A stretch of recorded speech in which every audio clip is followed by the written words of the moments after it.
You think hell is fire and brimstone. You think it is demons with pitchforks and eternal screaming. You are wrong. I am sitting in hell right now.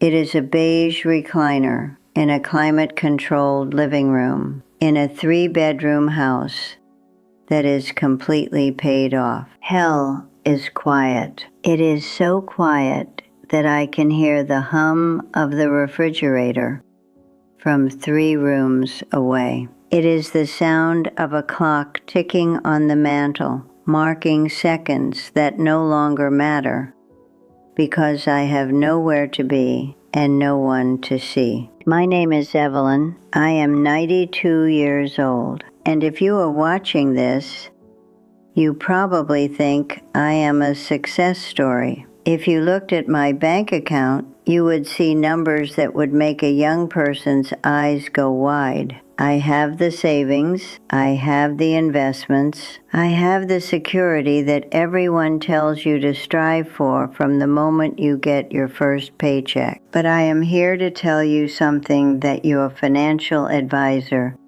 will never tell you. I am here to tell you that I am the poorest woman in the world because I traded the only currency that actually has any value, my time and my youth, for a safety net that I am now too old to use. I see the title of this video, Retirement is Hell. It sounds ungrateful, doesn't it? How can I, a woman who never has to worry about a heating bill, complain? I complain because I was tricked, and I tricked myself. And I am watching you, the generation coming up behind me, making the exact same mistake. You are starving yourself today to stuff a turkey you will never eat. I want to tell you about the tyranny of the word later. For 40 years, my husband Walter and I lived by that word. It was our religion. We were accountants, both of us. We made good money. We were sensible. We were the people you envied because we never seemed to have debt. We drove cars until the wheels fell off. We clipped coupons not because we had to, but because it felt like a moral victory. Every time we had a choice between a memory and a deposit, we chose the deposit. I remember my 50th birthday. Walter came home with a brochure. It was for a cruise around the Mediterranean, Italy, Greece, Spain. We had talked about Italy since we were 20 years old. I looked at the brochure and I looked at the price. And then I did what I always did. I did the math. I told him, Walter, if we invest this money instead with compound interest, in 15 years, it will be triple this amount. We can go then, and we can stay twice as long, and we can fly first class. I felt so smart. I felt so responsible. I looked at his face, and I saw the light go out of his eyes just a little bit. He put the brochure in the trash. We went to a local diner for dinner instead. We saved the money. That money is still in the bank. It has compounded just like I said it would. It is a very large number now, but I cannot buy a ticket to Italy. My legs swell if I sit for more than 30 minutes. My heart cannot take the stress of the airport. I have the money for first class, but I do not have the body for the journey. I bought a future that does not exist, and that is the trap. That is the great lie of the American dream. We are taught that life is a hill. You climb and you struggle and you save and you sacrifice for 40 or 50 years.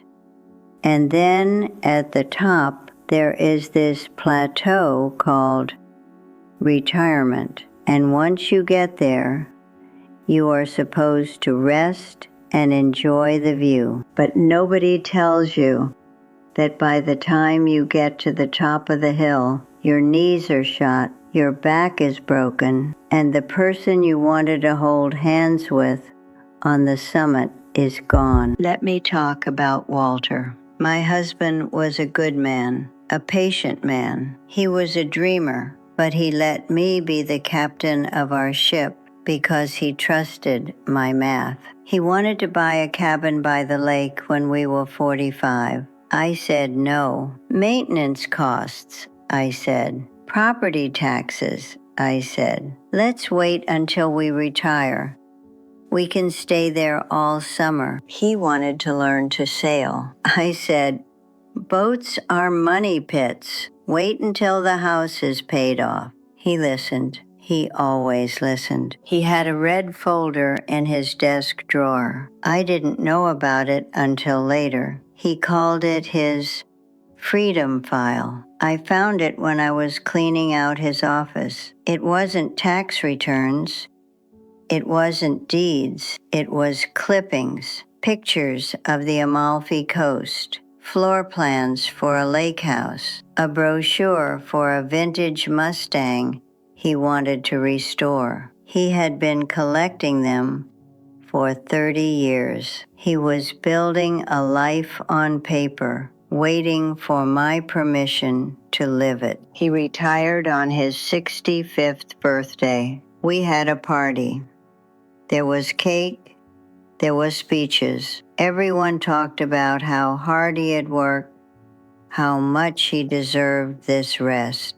We had the golden years mapped out. We were finally going to take that trip to Italy. We booked it, non-refundable tickets, because we were finally committed. 2 weeks after his retirement party, Walter was in the backyard.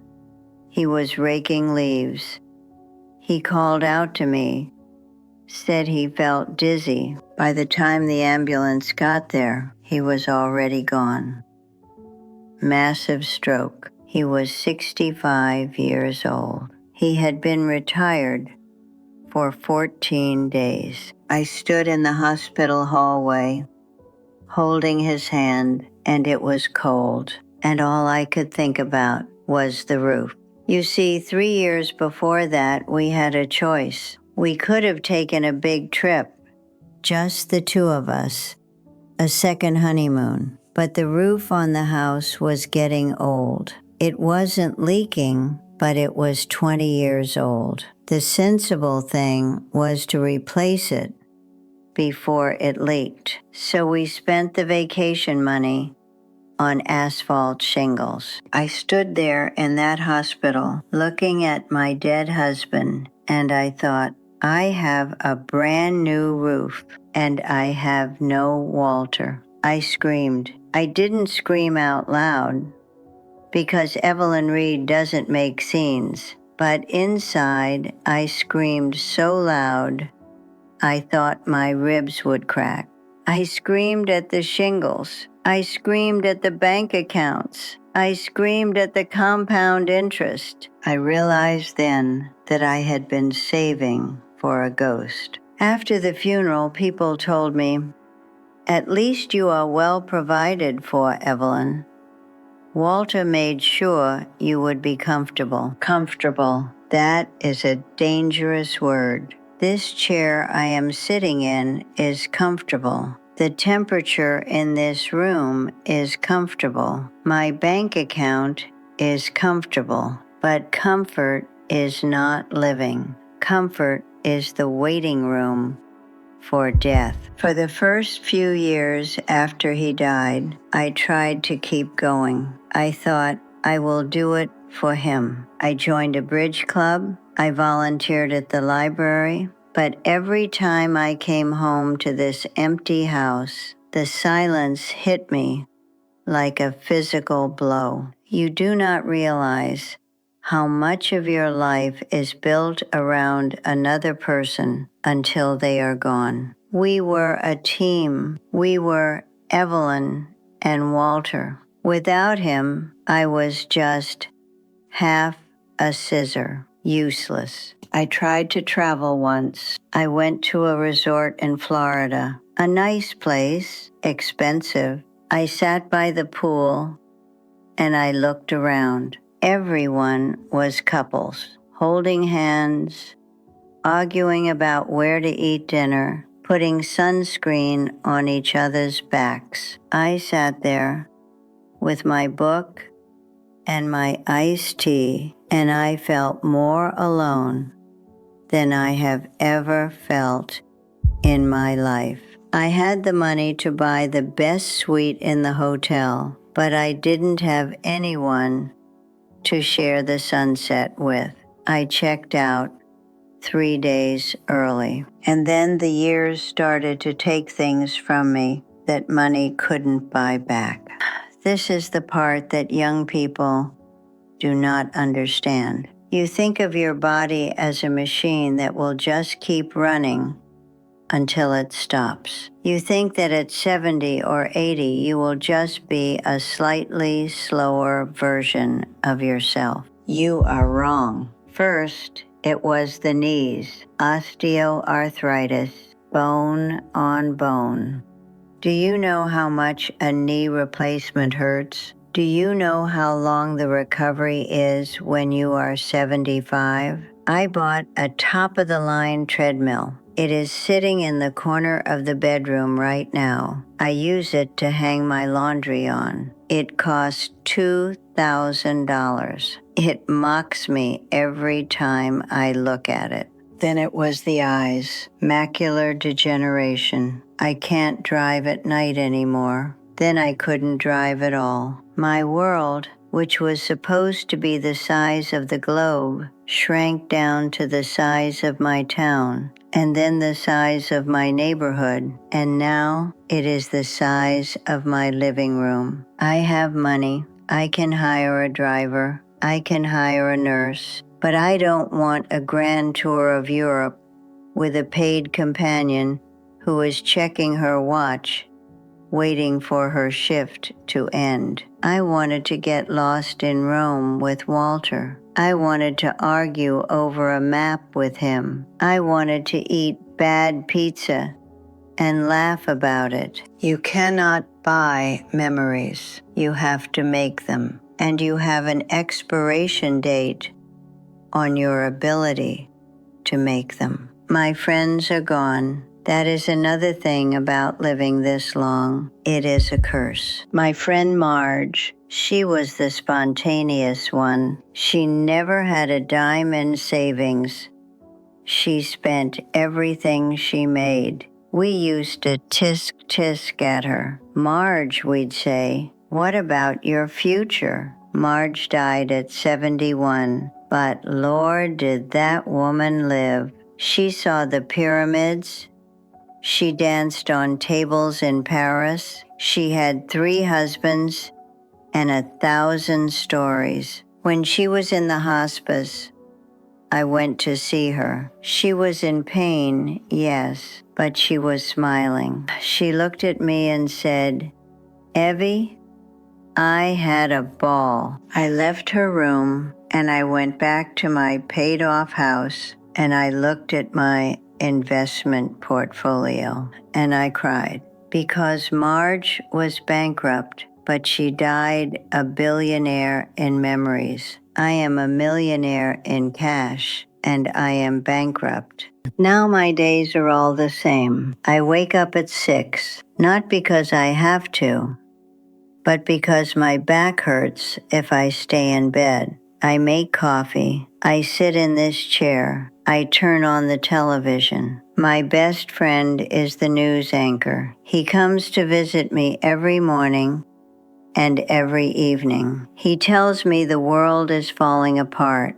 I nod. I eat my oatmeal. I take my pills. 4 for blood pressure, 1 for the heart, 2 for the joints. My breakfast costs more than a steak dinner used to. I look at the things in this room, the porcelain figurines I collected, the expensive rug we bought in Persia. No, we bought it at a store here, pretending it was from Persia. We never went to Persia. These things, they are just dust catchers. I used to worry so much about them. Don't scratch the table, Walter. Don't spill on the carpet, Walter. I would give every stick of furniture in this house. I would give every dollar in my Schwab account. I would give the deed to this house just to see a coffee stain on that table,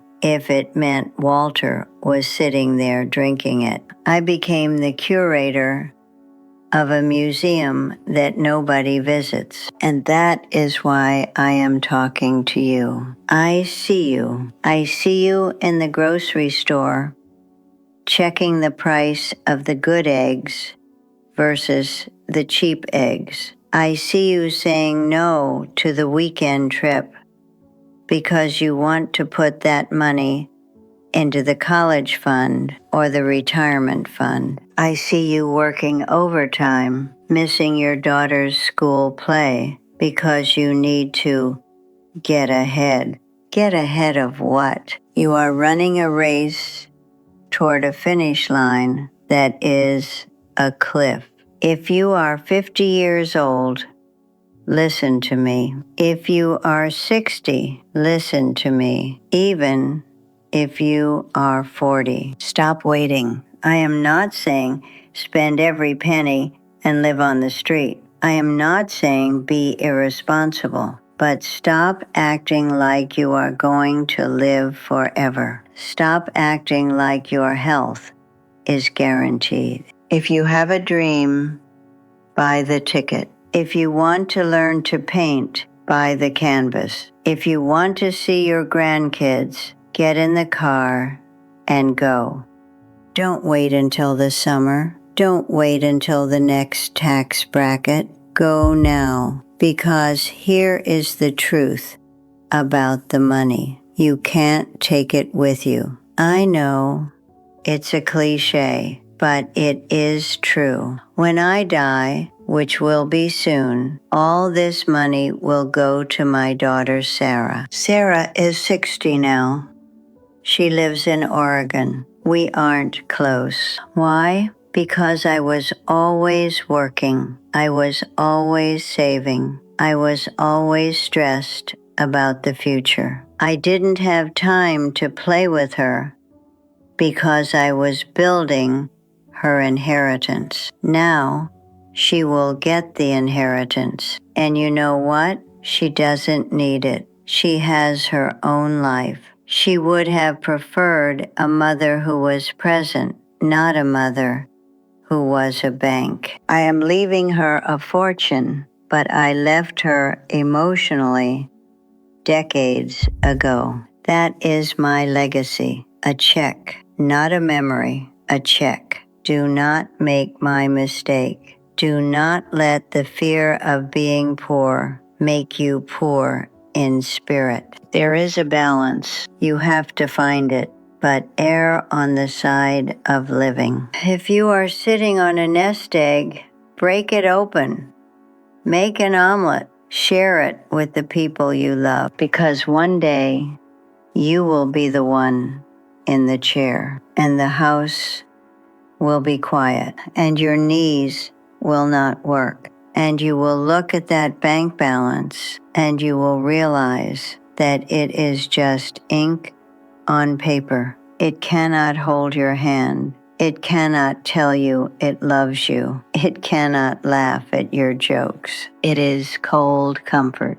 I am 92. I have won the game of capitalism. I have won the game of retirement. And I am telling you, the prize is emptiness. Retirement is not a destination. It is just the last chapter. And if you don't write the earlier chapters well, The last one is going to be very boring and very lonely. Take the trip, buy the good shoes, eat the cake, tell your husband he looks handsome, and take him out for a beer on a Tuesday night. Do it for Walter. Do it for me. But mostly, do it for yourself before the silence gets too loud. Now, if you'll excuse me, my show is coming on, and I don't want to keep my friend waiting. He's the only one